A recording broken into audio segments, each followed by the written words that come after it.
Welcome to the Fantasy Football Prophet Podcast, hosted by Craig Phillips and Jeff Torrey. Visit us at fantasyfootballprophet.com. And now your hosts, Craig and Jeff. Welcome everyone to the Fantasy Football Prophet Podcast. I'm Craig Phillips, joined as always by Jeff Torrey, and tonight we're talking Chargers-Raiders game that just wrapped up. Raiders get the 26-24 win and actually moved to 5-4, which kind of surprising. Gruden is actually doing a pretty decent coaching job there, I would say. You know, keeping the Raiders above 500 now, and they survived that one. I thought after they missed that extra point, I thought that was just setting up for the Chargers to go down and kick a game-winning field goal and end it for them. But I guess not the case. Pretty solid game there for the Raiders. I guess we'll talk about them first.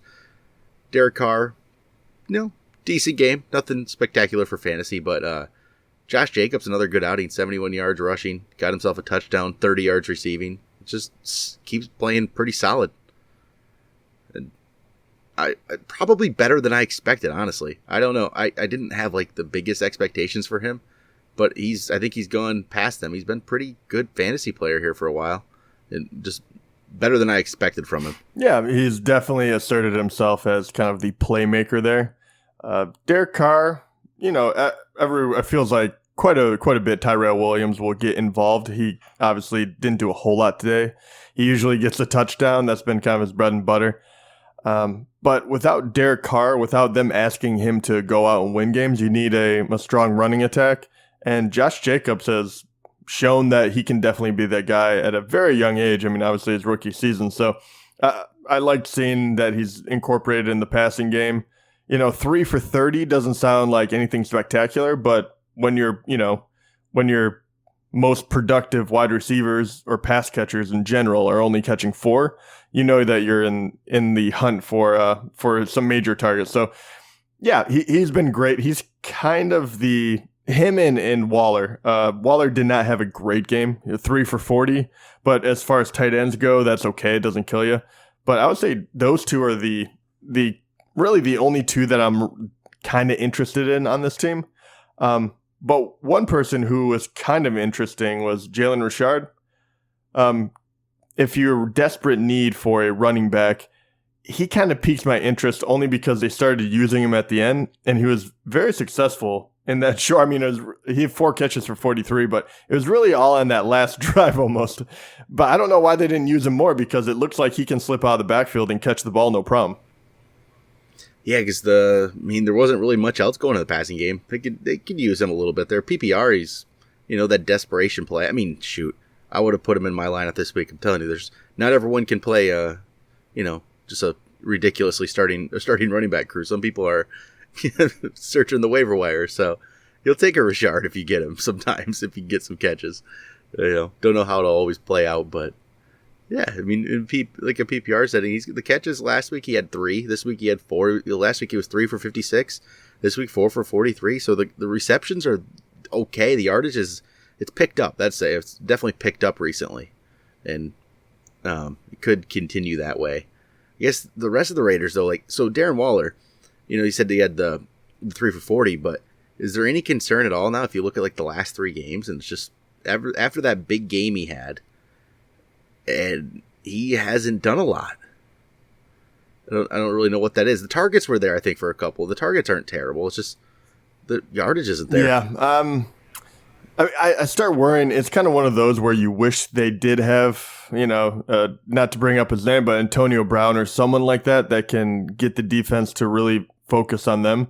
Because I think as soon as they realize, every other team realized Waller could be the guy to stop, the best pass catcher on that team, I think that's exactly what they did. So it is a little alarming, but at the same time, I'll still rank him in probably the top 5 tight ends because of how shaky it is. So, I mean, he's still a very good guy to have, but this you're going to see some games like this, no doubt. But the next 3 are Cincinnati against the Jets, against Kansas City, whose defense doesn't scare you. I do love that. Yeah, that seems better. And Tyrell Williams, only 3 for 25. He's expected a little bit more from him. He's had some flashes this year, but he's had more of these type of games. He had a 6 for 105 and a touchdown. He had a 3 for 91 and a touchdown. Other than that, he's had he had touchdowns in those first 4 games, but 2 of those were 3 for 29, 3 for 36. Then he said now 3 for 25, and last week 3 for 48. That seems to be more likely what he's going to get. So it is. He's touchdown dependent, and I mean you kind of knew this as well, but once again, it's kind of going in the wrong direction because before you almost thought, okay, I'll throw him in my lineup if I'm in desperate need. He's catching a lot of touchdowns. Now I'm kind of going the opposite way where, I'm not banking on it. I think it's on the other side of the 50% whether or not he gets in the end zone. Then I guess the Chargers side of things, I think this is what the Chargers are in. This is the kind of game they're in every single week. They always have a chance to win at the end. And didn't quite pull it off. Rivers probably he disappointed. If a lot of people moved him up the ranks this week and played him, thinking it could be a good matchup for him, but the 3 picks was a killer. But I guess the plus side, Melvin Gordon looked good again. He looked like he's starting to look like Melvin Gordon now, which is nice to see. 133 total yards and a touchdown. That is good to see. Eckler didn't do much, but he got that touchdown late, which if you played him, you ended up decent. You didn't hate your week because of that, but only 2 catches for Eckler. So I don't know if the usage is going down a little bit. Yeah, I don't know. What do you think about that one? Obviously, you look at that and he got the touchdown, but it does worry me a bit because when Melvin Gordon is doing well, it looks like right now there's a direct correlation over the last 2 weeks that his touches go down further and further. If Melvin Gordon keeps going at this pace or keeps getting stronger, how much is your confidence shaken on Eckler? It's a little bit because if you look at his past 5 games, 3 of those 5 have been pretty much nothing games, except for he gets a receiving touchdown in 2 of those, where it saves his day. Because let's see, week 6, 14 rushing yards, 14 receiving yards, no touchdowns. Week 8, he had 3 rushing yards, 19 receiving yards, but he got a touchdown to make it not kill you. And then the same thing today, 19 rushing, 29 receiving, and 1 touchdown to save your day. That's not, I don't have a lot of confidence in that. The numbers overall end up looking better because of those touchdowns. You can't bank on that though. You can't, but what does he have on the year? He has quite a bit of touchdowns. Oh yeah, definitely. 9 touchdowns on the year? So he has been getting them, but it's scary to, if you don't have your floor is really low. You can go really, really low with Eckler in a given week, and you're just hoping he gets that touchdown. Yeah, I'm not. It's definitely Melvin Gordon's backfield. Melvin Gordon's going to get all the work if he's this good. And a lot of it too. Eckler came in and got that touchdown reception. I think that was after Gordon got shook up a little bit on that hit, and he went out of the game for a little bit there. But Eckler gets a touchdown that way. I don't know. I'm not confident in playing him at all right now. Definitely a worry. And speaking of the other individual who was worrying us, what do you feel about Keenan Allen's performance this game? The 68 yards, obviously nothing to write home about, not terrible, kind of in the middle, but the targets are back on track. Well, yeah, but he's had this kind of targets for 3 of the last 4 games, and he's not turning it into yards. Week 7 he had 11 targets, but only turned it into 61 yards. Week 8, 10 targets, only 53 yards. This week, 11 targets, only 68 yards. That's worrisome. PPR, this is a much better outing with the 8 catches. It boosts it. But if you're in standard scoring, man, this is... Even with the targets, the yardage isn't there.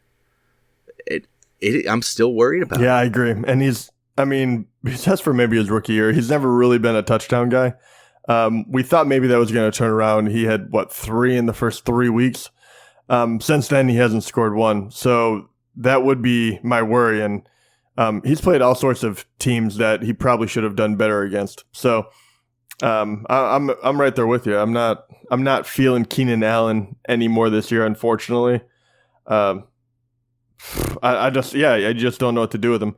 And Phillip Rivers too. I have nothing against Phillip Rivers. He has been a pretty good kind of streaming quarterback for the past how many seasons. He's always pretty good, but you kind of saw it. I don't know if it's just how well that Oakland played this week, but they were in his face a lot. It wasn't all his fault, tonight about throwing the 3 interceptions, but I think the final drive was kind of the the perfect example of what was going wrong for him. I mean, he could not complete a pass if he wanted to. He had to rush everything, and I mean, they were right up in his grill most of the time. So I don't know. The whole thing, their offense just doesn't feel like it's clicking. I think Melvin Gordon could be the key to get them back on track. But I don't know. This passing offense just feels disjointed to me. It should be so much better. If like with Keenan Allen, Mike Williams, Hunter Henry, Eckler catching balls, Gordon catching, it feels like it should be so much better than this. And it's just not. Something about it's not there. I don't quite get it either. Don't know what that is. And I mean, and yeah, I'd say Henry, 4 for 30. There you go, yep. But he got himself a touchdown. Yep. So and as far as that's, I like that too. I think that's a perfect example, though. How I was talking about Darren Waller, and I was like, oh, he went 3 for 40, which is nothing great. But I mean, really, Hunter Henry 4 for 30, but he got the touchdown, right? Yeah, the touchdown's everything at tight end right now. At least with him, he's had some. I mean, it's fine. He's had mostly better games than this, but at least he gets the touchdown in the game he doesn't perform, which not great, but okay. I get the touchdown, makes it decent. And then Mike Williams is still just banking on that big reception. Yeah, well, I mean, he's probably he might be more disappointing to me than Keenan Allen this year. It just feels like he almost took a step back. Yeah, and he's only had 3 targets in each of the last 2 games. Even though last week he turned it into 111 yards on 3 catches. It's not going to happen every week. And, he gets a 145-yard catch tonight, but turns it 2 for 55. Yeah, he has a high ceiling, but a very low floor. Well, and I hate playing players like that. And that's what seems to be doing. I don't know. This offense should be better. It's just disappointing. It feels like there should be so much better than this. It's not happening for some reason, but I don't know. That's about all I got for this one. Another. It was a decent game. It came down to the end. It was a fun watch. I was with you. I really thought that they had blown it when they missed the extra point. I just assumed that Rivers was going to be able to get them in field goal range. Yeah, I couldn't even get there. But all right, that'll do it for today. We'll be back Sunday night, talk about all the Week 10 games. Talk to you guys then.